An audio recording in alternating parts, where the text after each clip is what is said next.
The champagne flute shattered against the marble floor, and Naomi watched the crystal pieces scatter like her illusions. She dropped it on purpose. Across the ballroom, her husband Jinwoo didn't even flinch.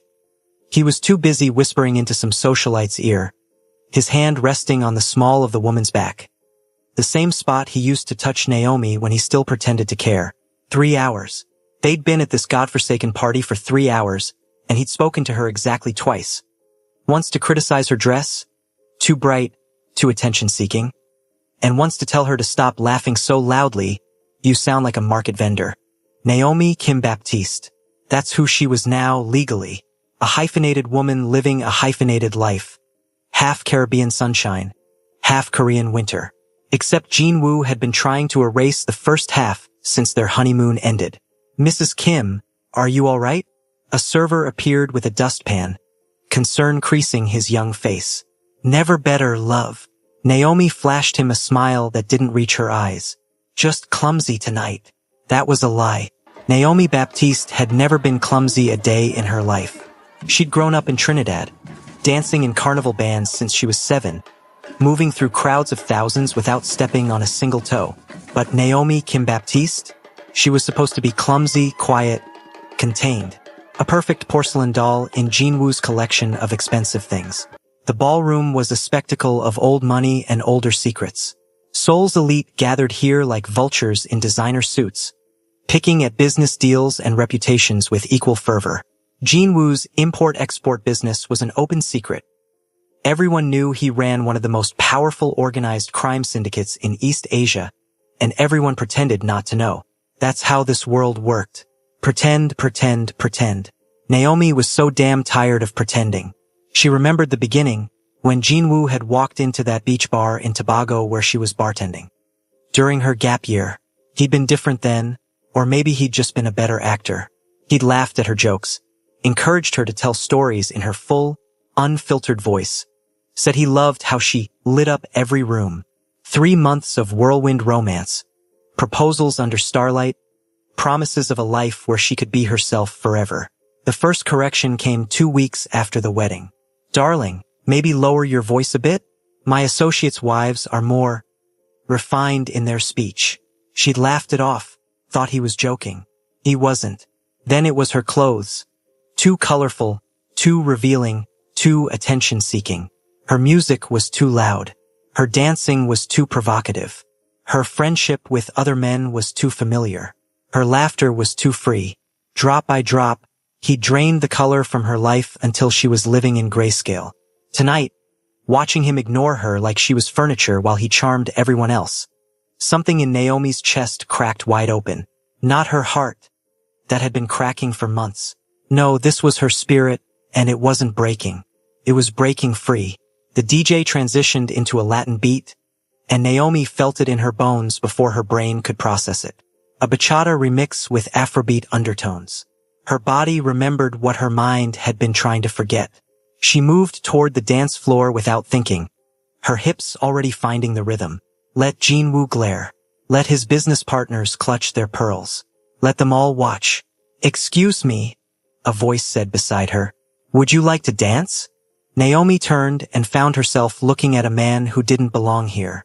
Everything about him was wrong for this crowd. His suit was clean but off the rack. His boots were practical instead of prestigious, and his smile was genuine instead of calculated. He was tall, with sun-weathered skin and calloused hands that spoke of actual work, not golf course handshakes. "You sure you want to dance with me?" Naomi asked, raising an eyebrow. "My husband might have your kneecaps broken." The man glanced across the room where Jinwoo was still entertaining his fan club. "Your husband doesn't seem to remember you're here, and I've never been good at following rules anyway. I'm Desmond, by the way. Desmond Reyes." "Naomi." She took his hand. "And you're either very brave or very stupid. My mother says both." His grin widened. "Shall we?" They stepped onto the floor, and Naomi let the music take her home.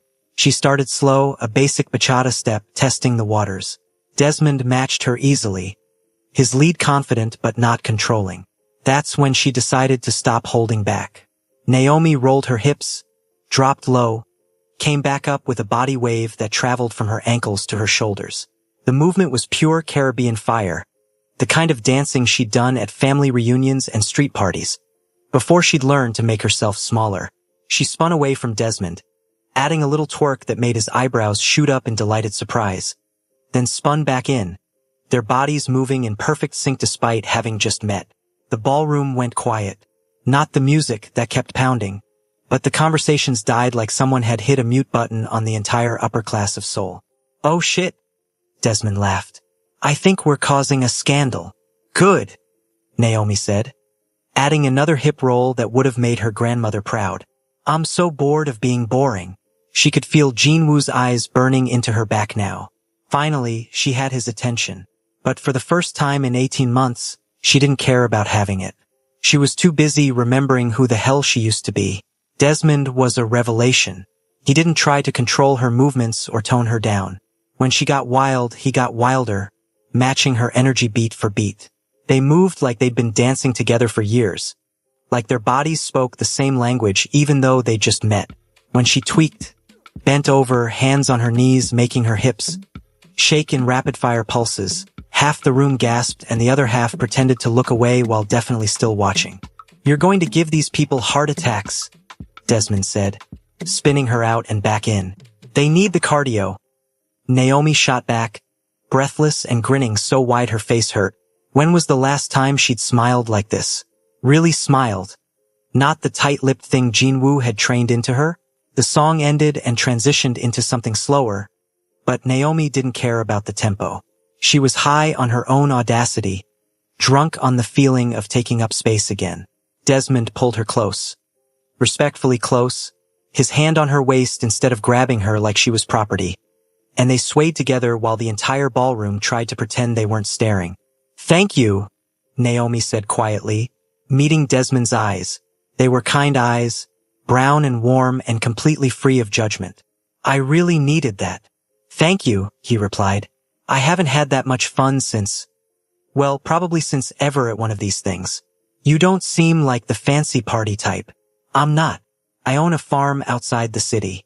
Only came because my distributor insisted. He's trying to break into the luxury market." Desmond shrugged.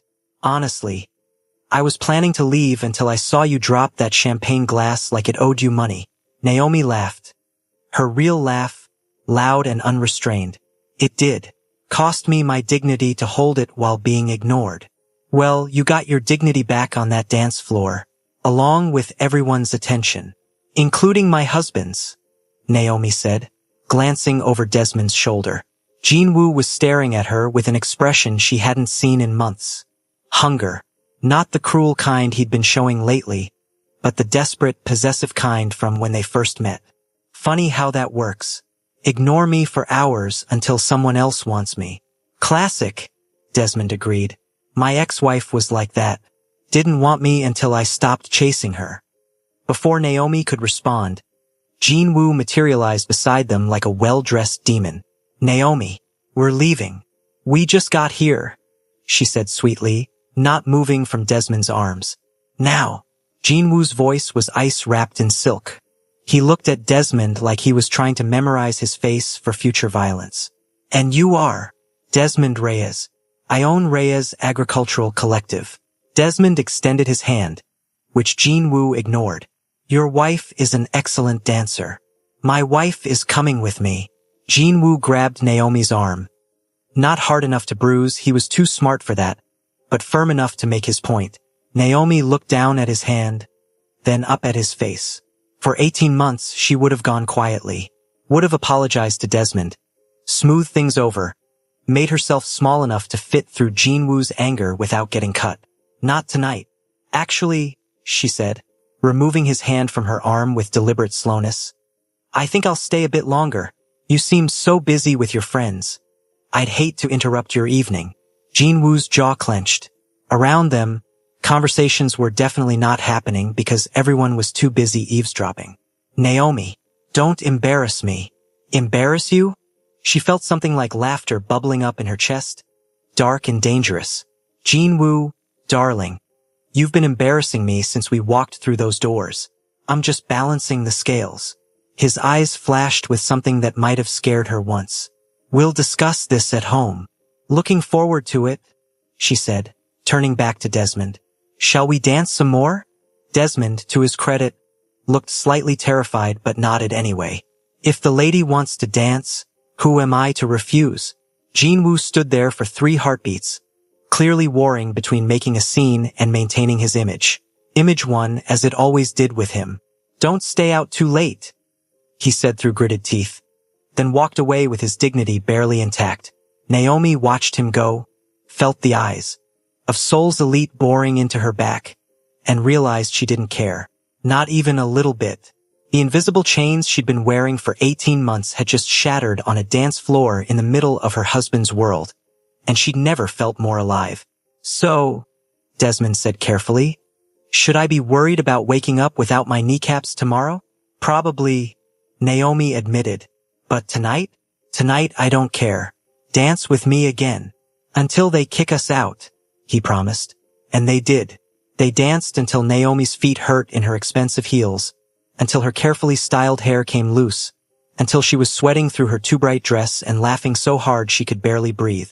They danced until she remembered what joy felt like, what freedom tasted like, what it meant to take up space without apologizing for it. When she finally left the party at 2 in the morning, Desmond walked her to her car. Will you be okay? He asked, genuine concern in his voice. Honestly, I don't know. Naomi pulled out her phone, saw 17 missed calls from Jinwoo. But I know I'll never be okay if I keep living like I have been. So whatever happens next, it's better than that.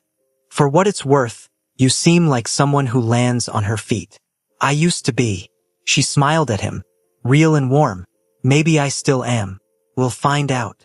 Desmond pulled out a business card, slightly bent from being in his pocket all night. If you ever need a friend, or fresh vegetables, or a dance partner who won't try to control your every move. Naomi took the card, felt its simple weight in her hand. No embossing, no fancy title. Just a name and a number. Fresh vegetables sound good. The rest sounds even better. She drove home to Jinwoo's penthouse in Gangnam, her Rayal laugh still echoing in her ears. Desmond's card tucked in her purse like a secret promise. The city lights blurred past her windows, and for the first time in 18 months, Naomi felt like she was driving toward something instead of away from herself. When she opened the penthouse door, Jinwoo was waiting in the dark, a glass of whiskey in his hand and murder in his eyes. We need to talk, he said. Yes, Naomi agreed, closing the door behind her. We really do. Jinwoo's penthouse smelled like expensive leather and expensive lies. Naomi dropped her clutch on the entry table, kicked off her heels, and walked past her husband like he was part of the furniture. She needed to wash this night off her skin, needed a moment to think before whatever fight he was about to pick. Don't walk away from me, Jinwoo said, his voice dangerously calm. Or what? Naomi turned to face him, and she could see the shock flicker across his face. She'd never talked back like this, never questioned. You'll ignore me harder? Already mastered that one. Babe, you humiliated me tonight. He set down his glass with controlled precision. Everything Jinwoo did was controlled, his business, his image, his wife. Except tonight, one of those things had slipped his grip. Dancing like that with that nobody. Do you know how that looked? Like I was having fun? Naomi crossed her arms. Remember fun, Jinwoo? That thing we used to have before you decided to rewrite my entire personality. I've been refining you, he corrected, standing up. He was tall, imposing, used to people cowering when he moved. Naomi stayed planted. When I met you, you were rough around the edges. Beautiful, yes, but unpolished. I've given you everything. Status, wealth, access to a world you never would have seen bartending in Trinidad. And all it cost me was myself. Naomi laughed, but there was no humor in it. Great trade, Jinwoo. Really fantastic. His jaw tightened. You're being dramatic. I've only ever asked you to behave in a way that befits your position as my wife. Your position. Your wife. Your world. Naomi moved to pour herself a drink, whiskey, straight, the way she actually liked it instead of the champagne Jinwoo always ordered for her. Notice a pattern? Everything's about you. What about what I want? What you want? Jinwoo moved closer, and for the first time, Naomi saw something besides anger in his eyes. Fear. He was actually afraid of losing control. You want to twerk at business functions like you're at some beach party? You want to embarrass yourself and me in front of the most powerful people in Seoul? I want to breathe, Naomi said quietly, the word coming out raw. I want to laugh without being told it's too loud. I want to wear colors that make me happy. I want to dance like my body belongs to me and not to your image. I want to be Naomi, not this plastic version you've been sculpting. Jin-woo stared at her like she was speaking a foreign language. Maybe she was. The language of autonomy probably sounded foreign in his world of control and possession. I love you, he said finally, and Naomi almost felt sorry for him. He probably believed it. Everything I've done has been because I love you. No, Jin-woo, you loved the idea of having me, like a rare painting or a vintage car. Something exotic and beautiful to show off when it suited you and hide away when it didn't. Naomi took a sip of whiskey, let it burn down her throat. That's not love. That's collection. I gave you everything. You gave me everything except permission to be myself. The words exploded out of her. 18 months of swallowed frustration finally erupting. Do you know what that feels like? To look in the mirror and not recognize the person looking back? To bite your tongue so often you forget what your real voice sounds like. Jin-woo's expression shifted, and Naomi recognized the look. He was done trying to reason. Now he was moving to threats. You signed a prenup, Naomi. You leave with nothing. I came here with nothing, she reminded him. I can leave with nothing just fine. At least I'll leave with myself. You think that farmer wants you? Jin-woo sneered. He's nobody. He can't give you what I can. Maybe that's exactly why he appeals to me, because he doesn't give me anything except space to be myself. You know what he did tonight? He danced with me. That's it. Didn't try to fix me, didn't correct me, didn't treat me like a doll that might break. Just danced. Jin-woo moved fast, grabbing her arm. Harder than at the party, hard enough to leave marks. You belong to me. Naomi looked at his hand, then at his face and smiled. It wasn't a nice smile. Try that again, and I'll break your wrist. 16 years of carnival dancing means I'm stronger than I look. Baby, don't test me. He let go, shocked. The Naomi he'd molded never threatened violence. But the Naomi he'd married? That woman had grown up with 3 older brothers who taught her to throw punches before she could throw shade. Who are you? Jin-woo asked, and he genuinely seemed confused. I'm the woman you fell in love with, Naomi said softly. The one you've been trying to erase for a year and a half. Congratulations, you almost succeeded. Almost. She walked to their bedroom, his bedroom now, really, and started pulling out a suitcase. Jin-woo followed, watching in disbelief as she began packing. Where will you go? He demanded. You don't know anyone here. You have no money of your own. You're in a foreign country. I'll figure it out. Naomi grabbed her passport from the bedside drawer. Jin-woo had kept it safe for her, which really meant kept it as insurance she couldn't leave easily. I always do. Naomi, stop. His voice cracked, just slightly. Please, we can work this out. I'll try to be better. I'll let you dress how you want, dance how you want. Let me. She turned to face him fully. Jin-woo, that's the whole problem right there. I don't need your permission to exist. I shouldn't need to earn the right to be myself in my own marriage. I can change, he said, and now he was begging. The mighty Jin-woo Kim, begging. It would have been satisfying if it wasn't so sad. Give me another chance. I'll prove it to you. You've had 18 months of chances. Naomi zipped up her suitcase. Every time I tried to be myself and you shut me down, that was a chance. Every time I laughed too loud and you gave me that look, chance. Every time I wanted to call my family and you said it wasn't a good time, another chance gone. 1 month, Jin-woo negotiated because that's what he did, negotiate, manipulate, control. Stay for 1 month. Let me show you I can be the man you need. Naomi considered it for about 3 seconds. Then she remembered Desmond's easy smile, the freedom of that dance floor, the feeling of her own hips moving to her own rhythm. No. She walked out of the bedroom, out of the penthouse, out of her marriage with 1 suitcase and her passport. Jinwoo didn't follow. She'd stripped him of his power, and he didn't know how to function without it. The night air hit her face like absolution. Naomi stood on the street in Gangnam at 3 in the morning. A woman with nowhere to go and somehow lighter than she'd felt in months. She pulled out Desmond's card, stared at it in the streetlight. Too desperate to call him now. Way too soon. But she had enough money for a hotel room for a few nights. After that, she'd figure it out. That's what Caribbean women did, they figured shit out. 3 days later, Naomi was staying in a modest hotel in Itaewon, surviving on her emergency credit card and trying to figure out her next move. She'd called her mother, endured the "I told you so" lecture. Her family had never trusted Jinwoo, and was researching teaching English as a way to support herself when her phone rang. Unknown number. Hello, Mrs. Kim. This is Han-Wool Park, Mr. Kim's attorney. The voice was professional, cold. We need to discuss the terms of your departure. Here it came. The punishment. Jinwoo wasn't the type to let anything go, especially not his pride. I'm listening, Naomi said carefully. Mr. Kim is prepared to honor a generous settlement despite the prenuptial agreement, provided you sign a non-disclosure agreement regarding the nature of his business affairs and your marriage. Naomi almost laughed. He's paying me to stay quiet? He's offering you financial security in exchange for discretion. How much? The number Han-Wool quoted made Naomi sit down hard on the hotel bed. It was enough to live comfortably for years, maybe start a business, definitely get home to Trinidad and set up a new life. And all I have to do is never talk about Jinwoo's work or our marriage? Correct.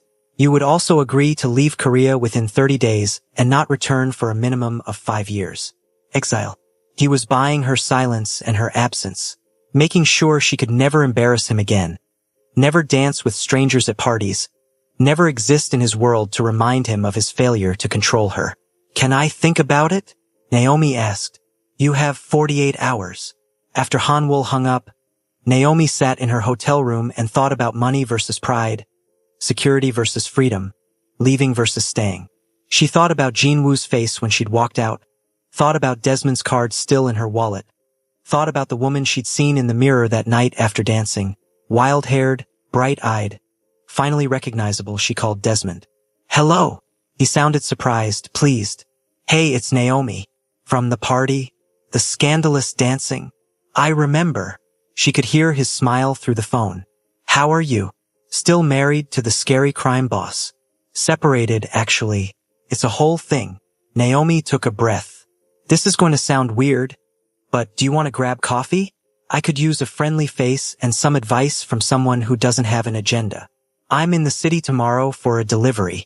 There's a great cafe in Hongdae, Cafe Onion. 1 p.m. I'll be there, Naomi promised. She showed up 15 minutes early because punctuality was one thing Jinwoo hadn't ruined for her.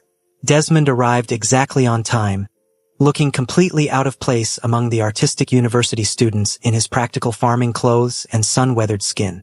You came, he said, grinning like he'd half expected her, to stand him up. I said I would. Naomi stood to greet him, and before she could think about it, hugged him.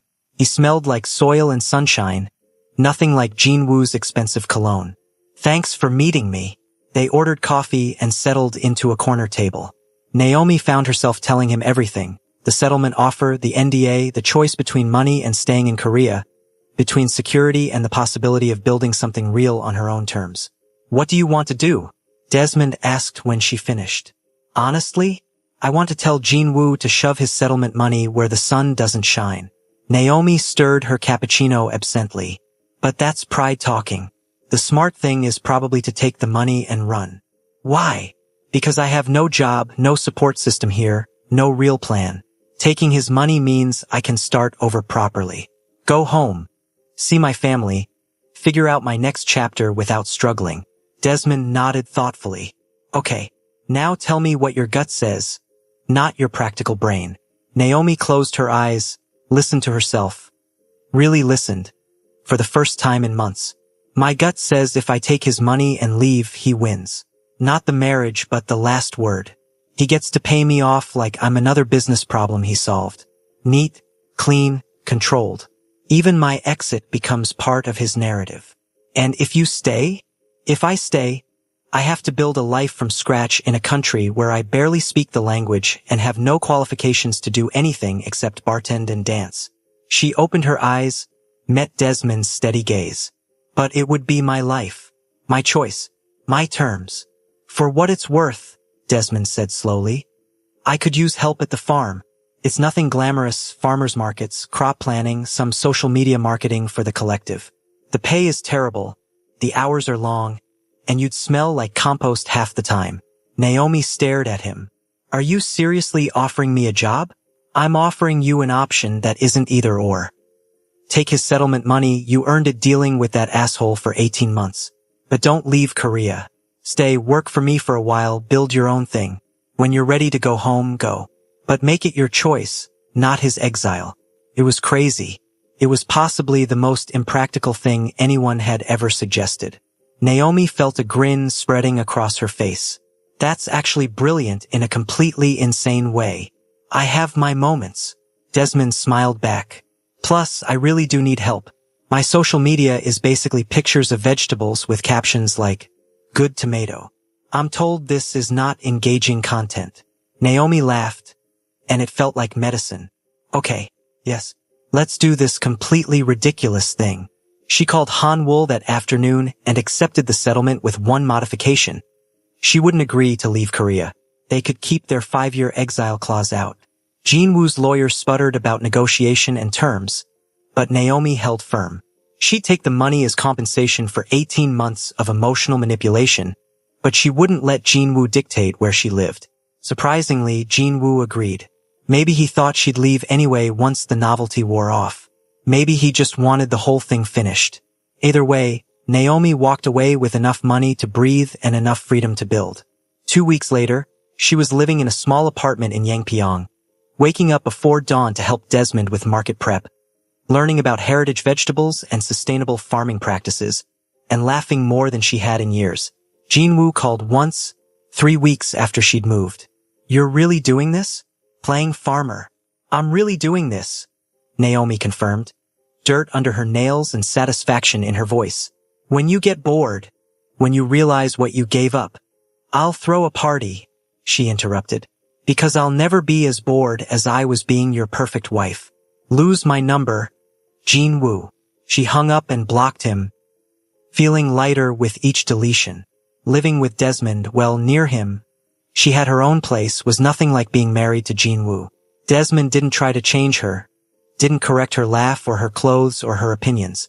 When she wanted to blast soca while doing market prep, he joined in. When she tried to cook Caribbean food and accidentally made everything too spicy for Korean customers, he just laughed and ate it himself. You're going to burn your tongue off, she warned as he downed his 3rd plate of jerk seasoned vegetables. Worth it, he gasped, reaching for more water. This is amazing. Painful but amazing. They fell into an easy rhythm: work, friendship, the occasional beer after long market days. Naomi started a social media account for the farm that actually showed personality, mixing farming content with Caribbean music and videos of her dancing in the fields. It sounds ridiculous, but people loved it. Sales jumped. Desmond's collective started getting orders from high-end restaurants. You're a marketing genius, Desmond said, watching their follower count climb. I'm just being myself, Naomi corrected. Turns out that's pretty marketable when someone isn't trying to sand off all my edges. 3 months in, after a particularly good market day, they celebrated with soju and stargazing from Desmond's porch.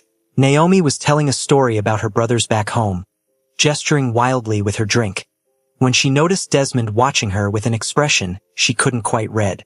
What? She asked, suddenly self-conscious. Nothing. You're really something, you know that? Something good or something concerning? Something extraordinary. He said it simply, like it was an obvious fact. The way you laugh, the way you move through the world like you're dancing even when you're standing still. The way you turned your entire life upside down and landed on your feet. It's extraordinary. Naomi felt her heart do something complicated in her chest. Desmond. I know it's too soon, he said quickly. I know you're still figuring stuff out, getting over Jinwoo, all of that. I'm not trying to complicate things. I just wanted you to know that you're seen. Really seen. The real you, not some edited version. Thank you, Naomi said softly. And because she was Naomi Baptiste and had never been good at leaving things unsaid. For the record, I see you too. And I really like what I see. They didn't kiss that night. Didn't rush into anything. Just sat together under the stars, letting something real and gentle grow between them like the vegetables they tended, patient, organic, given space to develop roots. But Naomi went home to her apartment with Desmond's words warming her chest. And for the first time since leaving Jinwoo, she thought about what it might mean to fall in love again. Actually in love, not whatever twisted thing she'd had before. Maybe, she thought, falling asleep to the sound of crickets instead of city traffic. Maybe this was what it felt like when love didn't require you to shrink. 6 months into her new life, Naomi woke up laughing. She was in Desmond's bed. Their bed, really, since she'd been spending more nights at the farmhouse than her own apartment. And he was attempting to make pancakes shaped like vegetables. Is that supposed to be a carrot? She asked, squinting at the orange blob on the griddle. It's abstract, Desmond defended, flipping it with more confidence than skill. You're supposed to feel the essence of carrot, not see it literally. Baby, the only thing I'm feeling is concern for our breakfast. Naomi got out of bed, wearing one of his shirts and her own comfort, and took over the spatula. Move. Let a Trinidad woman show you how it's done. They'd been dancing around their feelings for months before finally admitting what everyone else already knew. They were falling in love, but it had been slow, natural, nothing like Jinwoo's love-bombing intensity. Desmond courted her with patience, with respect for her healing process, with space to be herself. Their first kiss happened 4 months in, after a particularly successful farmer's market, and it was gentle and sweet and nothing like the passionate, possessive way Jinwoo used to claim her mouth. Their first time making love came a month after that, and it was revelatory. Jinwoo had been technically skilled but emotionally disconnected, treating sex like another performance where Naomi had to hit certain marks. With Desmond, it was conversation. Bodies asking questions and answering, learning each other's rhythms, laughing when something didn't work, celebrating when it did. You're beautiful, Desmond had whispered that first night, trailing kisses down her spine.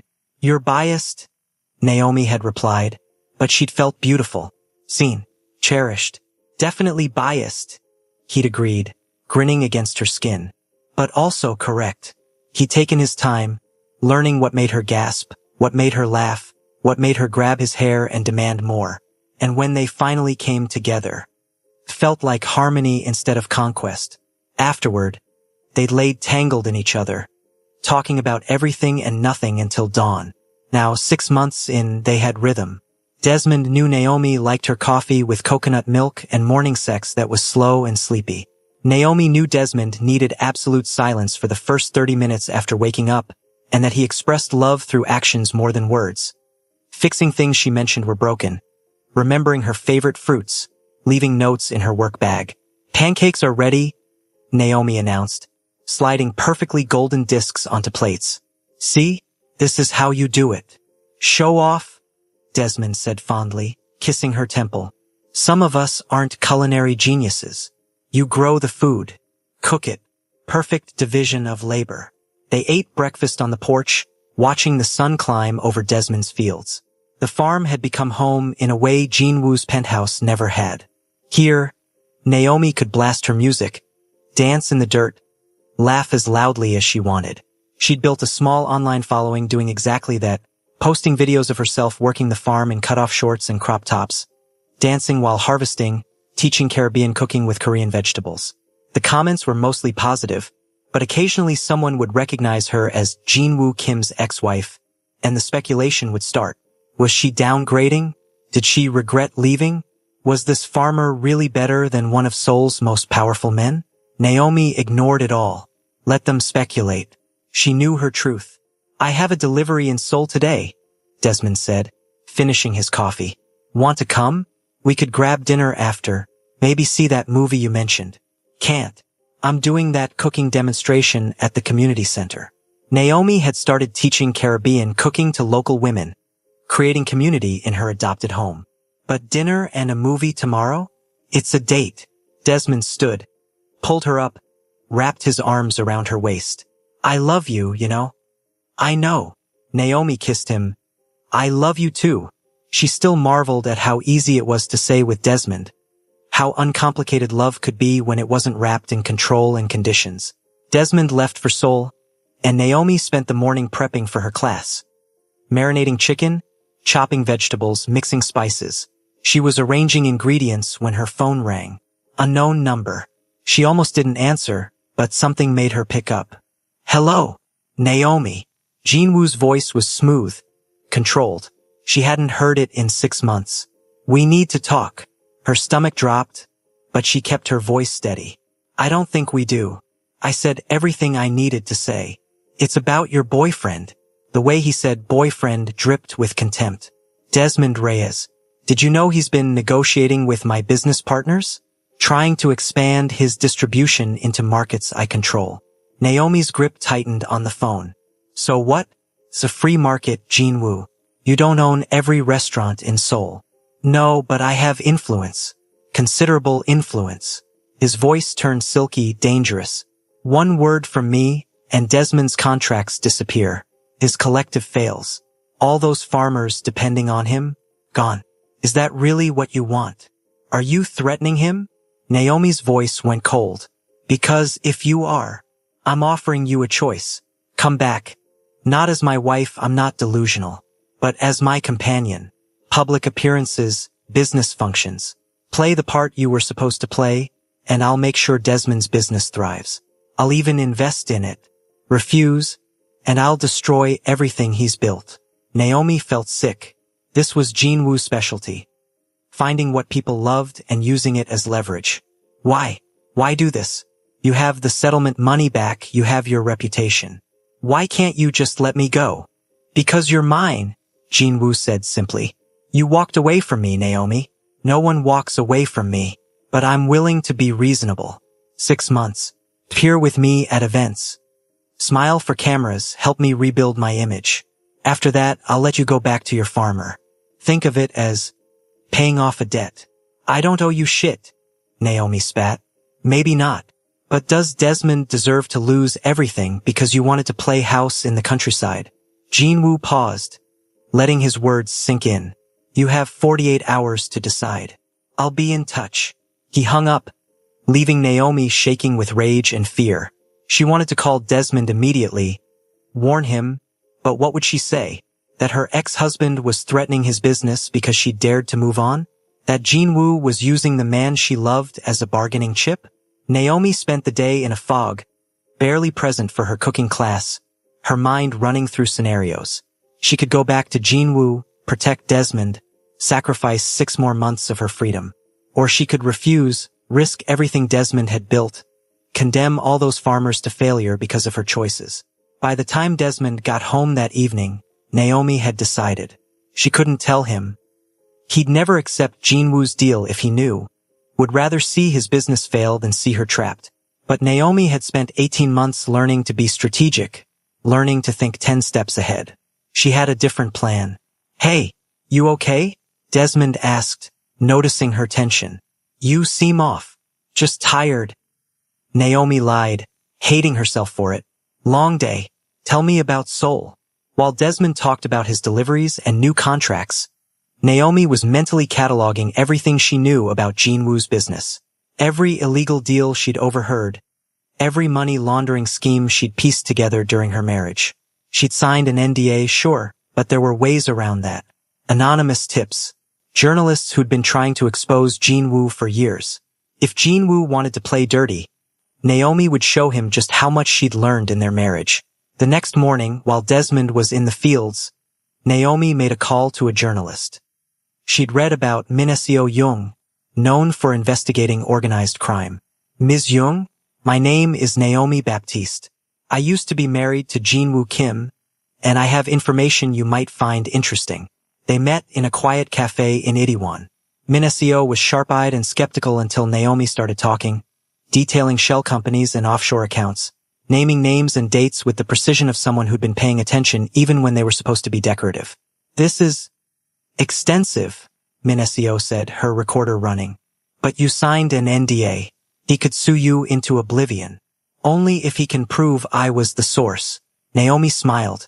And I'm betting he'll be too busy dealing with criminal investigations to worry about civil suits.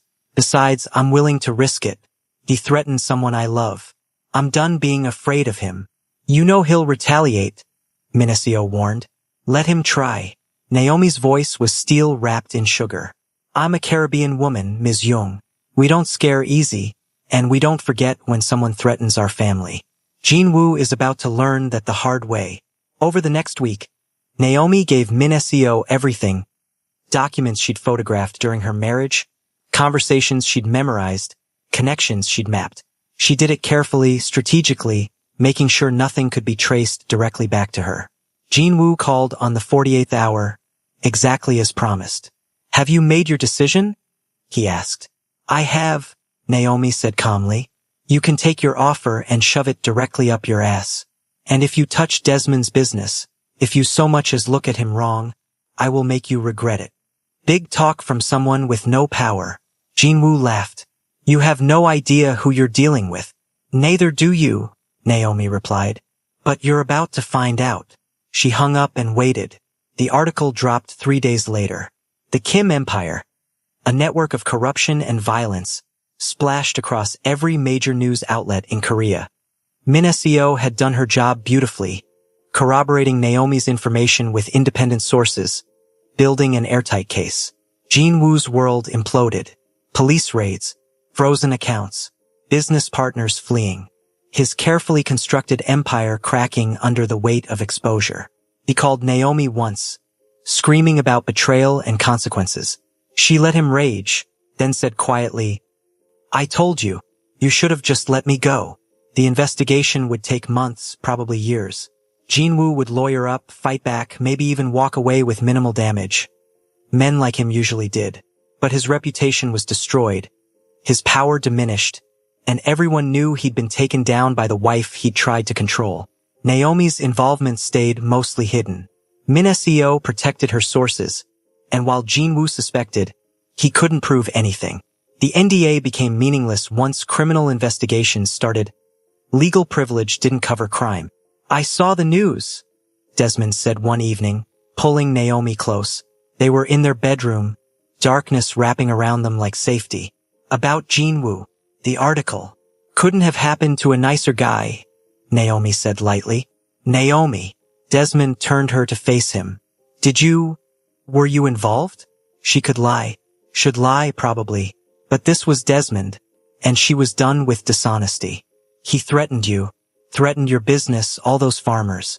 Said he'd destroy everything you built if I didn't come back to him. So you destroyed him first. I protected what's mine, Naomi corrected. This life we're building. I'm not sorry.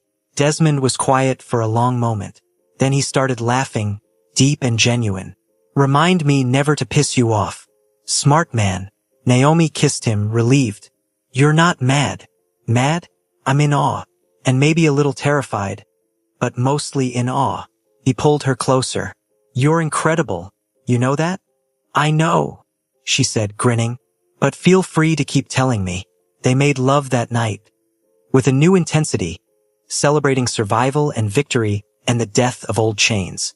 Desmond took his time, worshipping every inch of her skin, whispering how strong she was, how brave, how absolutely magnificent. When he finally pushed inside her, Naomi felt complete in a way she never had with Jinwoo. Two equals choosing each other, again and again. Afterward, tangled in sheets and each other, Desmond said, "Move in with me, officially, not just staying over most nights, but actually living here. Make this yours too." "I thought this was already ours," Naomi said, but her heart was soaring. "It is, but I want to make it official. I want to wake up with you every morning, go to sleep with you every night. I want to build this life together properly. What do you say?" "I say yes," Naomi replied, kissing him between words. Yes, yes, yes. 3 months later, Jinwoo was awaiting trial and Naomi was fully moved into the farmhouse. Her bright colors and loud music transforming the space into something that felt like home. She'd expanded her cooking classes, started a YouTube channel, and was in talks with a publisher about a cookbook combining Caribbean and Korean cuisines. Desmond's business was thriving, ironically boosted by the publicity around Jinwoo's fall. Everyone wanted vegetables from that farm where Jinwoo Kim's ex-wife works. They'd hired 3 more people, expanded their crop varieties, and were now supplying half the high-end restaurants in Seoul. "We should celebrate," Desmond said one evening, after signing a particularly lucrative contract. "I'm always down to celebrate." Naomi was chopping vegetables for dinner, dancing to a soca remix. "What did you have in mind?" "Well, there's this party in Seoul next weekend. One of my distributors is hosting. Very fancy. Lots of important people." He came up behind her, wrapped his arms around her waist. "Wanna be my date? Show them how it's done." Naomi turned in his arms, grinning. "A fancy party? With dancing? Where I used to get in trouble for being myself.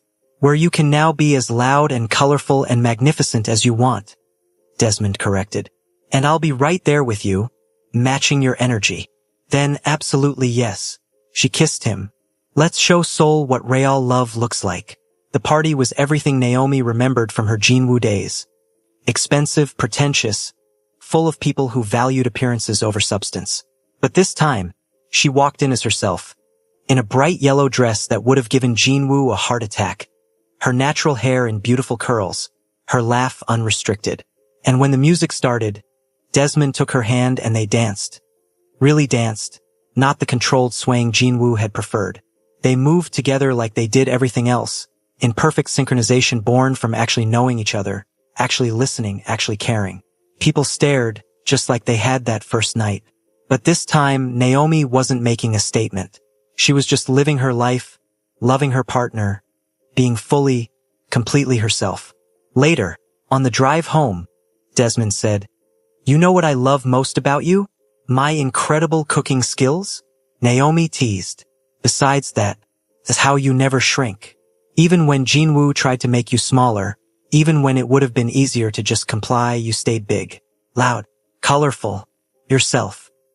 He glanced at her, love clear in his eyes. "You taught me something important, that real love doesn't ask you to diminish. It celebrates every bit of you, even the parts that don't fit easily into boxes." Naomi felt tears prick her eyes, but they were good tears, happy tears. "You taught me something too, that I deserve that kind of love, that I'm worth showing up fully for." They drove back to their farm, to their life, to their beautiful, messy, completely authentic love. And when they made love that night, slow and sweet and punctuated with laughter, Naomi thought about the woman she'd been 2 years ago. Lost, shrinking, forgetting herself piece by piece. She'd never be that woman again. Jinwoo had tried to collect her, control her, contain her. But Naomi Baptiste was uncollectible, uncontrollable, and absolutely uncontainable. She was Caribbean sunshine in Korean soil, and she was thriving exactly as she was meant to, wild, free, and completely unapologetically herself. And she'd never tasted freedom sweeter than this. Waking up next to a man who loved her chaos, working land that fed her soul, living a life that was entirely, authentically hers. Jinwoo might have love-bombed her into marriage, but Desmond had truth-bombed her into real love.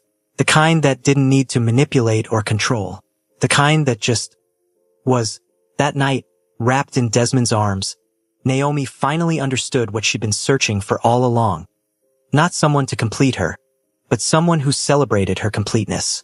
Not someone to give her the world, but someone to build a world with. And as she drifted off to sleep, the sounds of the countryside replacing city traffic, Desmond's heartbeat steady beneath her ear, Naomi smiled. She'd danced her way out of one life and into another, and she'd never stop dancing again.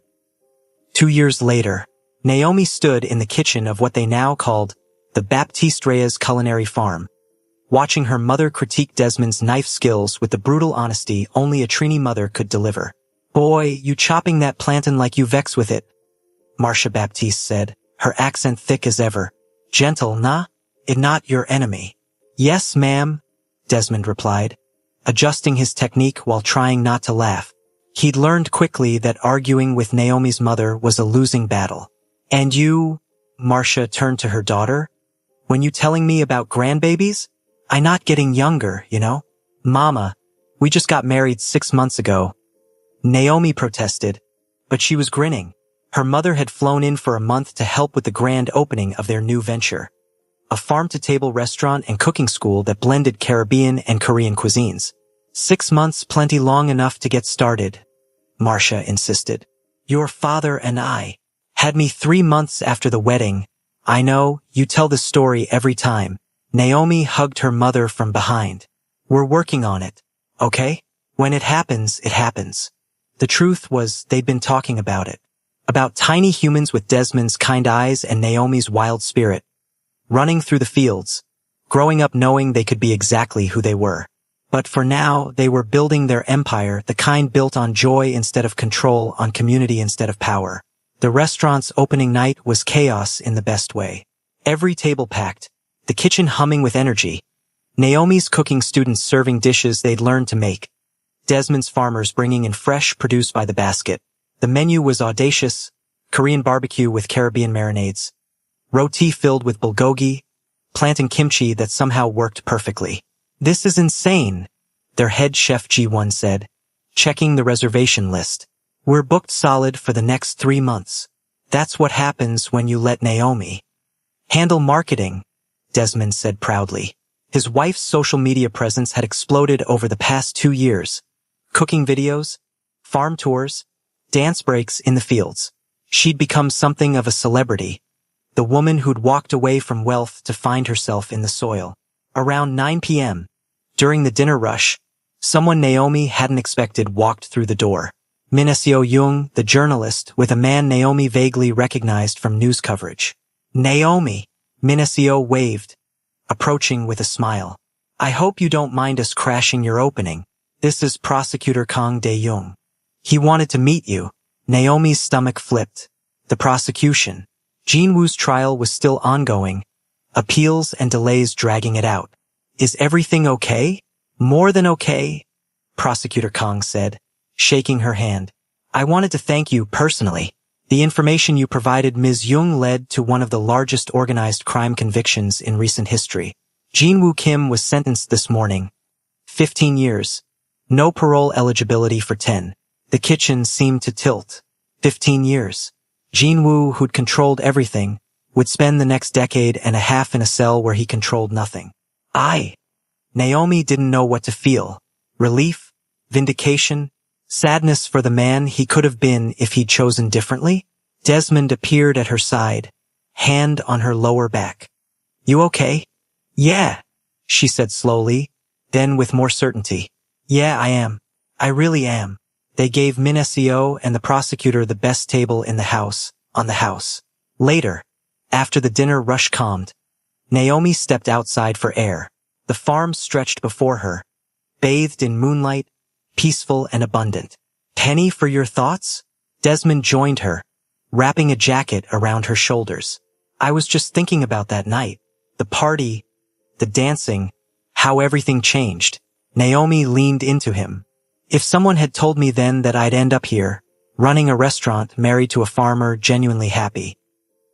Well, besties, in this story we learned that never shrink yourself to fit into someone else's vision of what you should be. The right love will celebrate you at full volume, loud laugh, wild dancing and all. And when someone tries to dim your light, remember you are not a dimmer switch. You are the whole damn sun, besties. Thank you so much for watching. Kindly like, subscribe and share.